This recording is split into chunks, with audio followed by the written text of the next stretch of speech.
E aí, galerinha do segundo ano, Prof. Veli, trazendo algumas dicas para o próximo simulado deste sábado. Vamos começar falando sobre propriedades coligativas. Vamos relembrar alguns conceitos. Primeiro conceito, pressão máxima de vapor.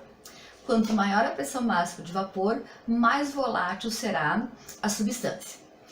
Ebulioscopia.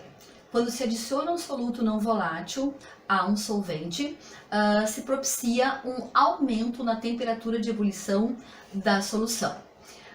Falando em crioscopia agora, quando se adiciona um soluto não volátil a uma substância, se propicia o abaixamento do ponto de congelamento da solução.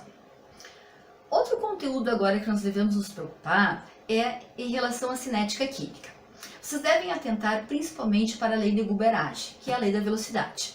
Essa lei nos diz que a velocidade é igual a K vezes o produto entre as concentrações dos reagentes elevados aos seus respectivos coeficientes.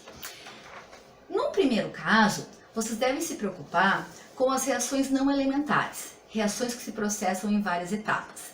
Lembrem que a etapa que determina a velocidade desse tipo de reação, que se processa em várias etapas, é a etapa lenta.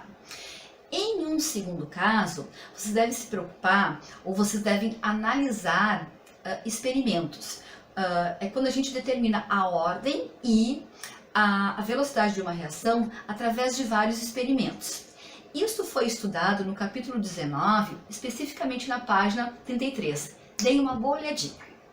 Outra coisa bem importante que vocês devem olhar ainda em cinética são os fatores que afetam a velocidade das reações. Se preocupem com a superfície de contato, a temperatura e a pressão. Lembrem que quanto maior a superfície de contato, mais rápida se processa a reação.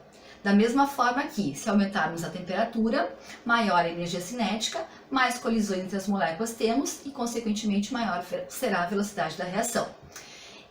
Falando ainda de fatores que afetam a velocidade das reações, vamos falar da pressão, que quando a gente diminui a pressão, no caso de um sistema, nesse caso aí as moléculas se aproximam mais, se chocam mais e, consequentemente, aumenta também a velocidade das reações.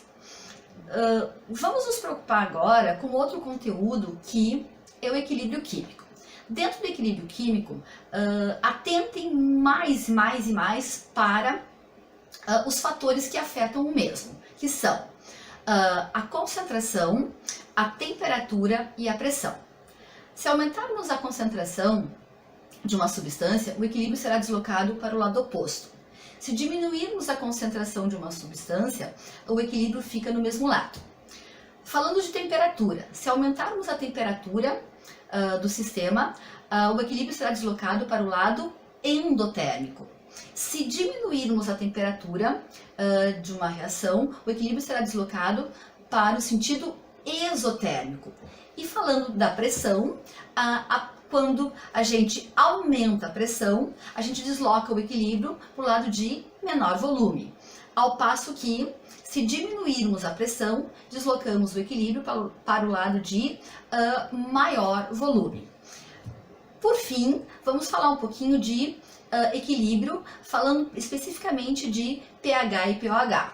Lembrar que pH é igual a menos o logaritmo da concentração de íons H+, que o pOH é igual a menos o logaritmo da concentração de íons OH-, e lembrar também da forma da seguinte forma, pH mais pOH é igual a 14. Se preocupem com a reta. Lembrem que a reta vai de 0 até 14, ou seja, na escala de pH. Lembrem que se o pH for inferior a 7, a solução é considerada ácida. Se o pH é igual a 7, a solução é considerada neutra. E se o pH for superior a 7, a solução é considerada básica. Gurizada, essas foram algumas dicas que vão ajudar vocês a fazerem a prova. Boa prova! Beijo!